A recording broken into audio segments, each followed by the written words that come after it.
सत्संग से सोधी आवे, नहीं जीव 84 में जावे। सत्संग से सोधी आवे, नहीं जीव 84 में जावे।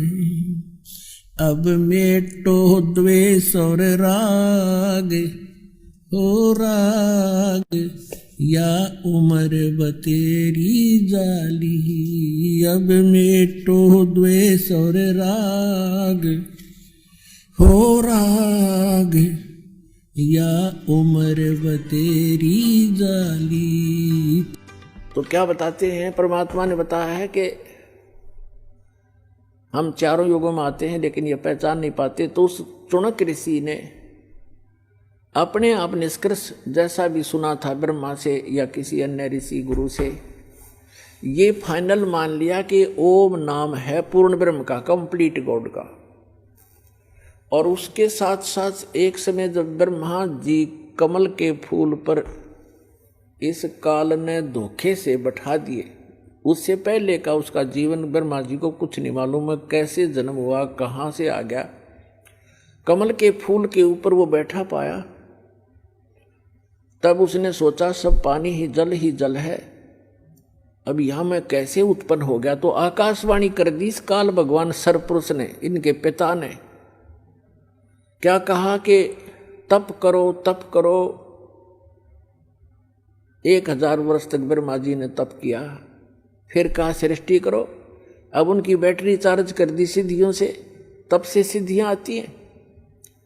और सिद्धियों से यहाँ के जंतर मंत्र इसी को, इन्हीं खिलौनों से खेल कर प्रसन्न है। उसमें सिद्धियां आ गई तप करने से, और उसको फिर ये ब्रह्मा की पदवी दे दी, जिसके अंदर ऐसा गुण भर रखा था। इन सिद्धियों से और स्पीड से घूमते चलते हैं वो गुण की रेज। ऐसी टेक्निक है इसकी, आध्यात्मिक टेक्निक। तो कहने का भाव ये है कि ब्रह्मा जी ने गलती से उस आकाशवाणी को भी पूर्ण परमात्मा का आदेश मान लिया, और वो ही सभी ढंढोरा पीट दिया अपने वंशजों को, इन ब्राह्मणों को या ऋषियों को। तो फिर क्या हुआ कि पूरे के पूरे ऋषियों में एक ये लोक वेद बन गया कि भगवान की आकाशवाणी है तप करो। और वेदों में कहीं तप नहीं लिखा, ना गीता में। जो तप करते हैं उनको तो दुष्ट लिखा है 17वें अध्याय के 5 और 6, 7 मंत्र में गीता जी में, कि जो शास्त्र विधि को त्याग कर जो मनमाना घोर तप को तपते हैं, वो दुष्ट लोग मुझे भी दुखी करते हैं, और जितने भी कमलों के अंदर बैठे हुए जो देव हैं उनको भी दुख देने वाले होते हैं, उनको राक्षस समझना। लेकिन यह बुद्धि इनका काम करी नहीं, इन्होंने तप वहाँ से ले लिया। ओम नाम का जाप यजुर्वेद अध्याय नंबर 40 के मंत्र नंबर 15 से सेलेक्ट कर लिया। कहीं की ईंट और कहीं का रोड़ा। अब टुणक ऋषि ने साधना शुरू की, जैसे ये करते ही रहे हैं। और गीता अध्याय नंबर 11 के श्लोक नंबर 32 में ये कहता, अर्जुन मैं काल हूं और सबको नष्ट करने के लिए प्रवृत्त हुआ हूं।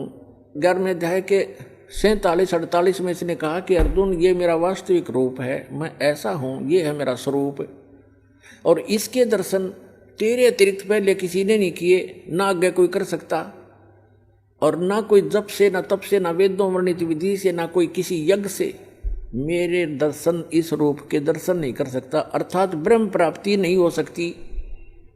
और इन्होंने ओम नाम का जाप जपया, वो इस ब्रह्म का सरपुरुष का ही है। 8वें अध्याय के 13वें श्लोक में गीता जी में स्वयं कहता है, ओम इति एकाक्षरम ब्रह्म विहरण माम अनुसमरण यह प्रयाति तदंदेहं स याति परमाम गतिम। तो इन्होंने इस ओम नाम का जाप किया, और ये 11वें अध्याय के 47-48 में इनका कल काम करी नहीं। गीता जी में यो कहता, मेरी प्राप्ति, मेरे इस रूप का दर्शन, अर्थात मेरी प्राप्ति, ब्रह्म प्राप्ति, न वेदों वर्णित विधि से, न जप से, न तप से, न किसी यज्ञ से किसी प्रकार भी नहीं हो सकती। तो जिस कारण से इन्होंने हठ योग भी किए, ओम नाम के जाप भी किए, समाधिस्थ भी हुए। तो ये कैसा करता है, ये जैसे कोई भी साधक साधना करने लगा, उनको मिसगाइड करने के लिए किसी को तो शंकर भगवान के रूप में दर्शन दे दिए, अपने पुत्र के रूप में, तो उस ऋषि ने मान लिया कि ये जो शंकर भगवान है ये काल का पुत्र है, तमोगुण, ये ताम इनके पास रहता है ऋषियों के। तो उन्होंने मान लिया ये है भाई परमात्मा। मैंने समाधि ला कर खूब देख लिया, समाधि दशा में मुझे इसके दर्शन हुए। और वो दिखा था काल, उसने कस प्रतिज्ञा कर रखी है कि मैं अपने वास्तविक रूप में कभी किसी को दर्शन नहीं दूंगा। गीता अध्याय नंबर 7 के श्लोक नंबर 24-25 में स्पष्ट कर रहा है कि ये मूर्ख जन समुदाय मुझ अव्यक्ति को अव्यक्तम को व्यक्तिम आपनम मनन्ते अबुधा। मैं अव्यक्त रहता हूं, अपनी योग माया से छुपा रहता हूं, कभी किसी के समक्ष नहीं आता। ये मेरा अटल घटिया नियम है, अविनाशी नियम है। और ये मूर्ख मुझे कृष्ण मान रहे होंगे व्यक्ति। अब श्री कृष्ण तो सामने खड़ा था, वो कैसे कहता मैं छुपा रहता हूं। इसे सिद्ध है, उसमें वो काल बोल रहा था। तो उसने तो ये ऐसी लीला करता है, तो इसलिए प्रतिज्ञा कर रखी है, ये मेरी अटल प्रतिज्ञा है। इसलिए ये किसी को विष्णु के रूप में दर्शन दे देता समाधि दशा में। वो विष्णु जी को फाइनल गॉड मान कर उसकी महिमा बना दी अपने आत्मा।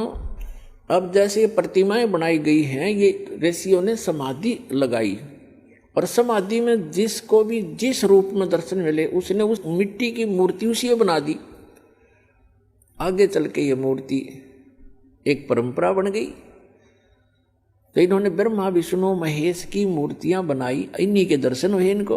किसी को ब्रह्मा के रूप में दर्शन दे दिए। इस प्रकार ये सबको विचलित करके रखता है। तो कहने का भाव ये है, इन ऋषियों ने परमात्मा के दर्शन नहीं हुए, फिर भी ये घुमा फिरा कर ये कहते हैं कि वेदों में परमात्मा तो निराकार लिखा है, ये जो दिखाई देता है ये परमात्मा नहीं हो सकता। एक तरफ श्री विष्णु जी को कंप्लीट गॉड भी मानते हैं, फिर बुद्धि विचलित होने से कोई इनको कहता है कि नहीं भगवान तो दिखाई थोड़ा ही देता, वो तो निराकार है, प्रकाश ही प्रकाश है। सहस्रार कमल में जाकर देखो, वो तो प्रकाश ही प्रकाश दिखाई देता है, 1000 ज्योतियाँ दिखती हैं। तो फिर ये वहाँ डगमग हो गए सचमुच। ये निष्कर्ष निकाल ही नहीं सके क्योंकि इनकी साधना व्यर्थ थी, इनकम्प्लीट स्पिरिचुअल नॉलेज था।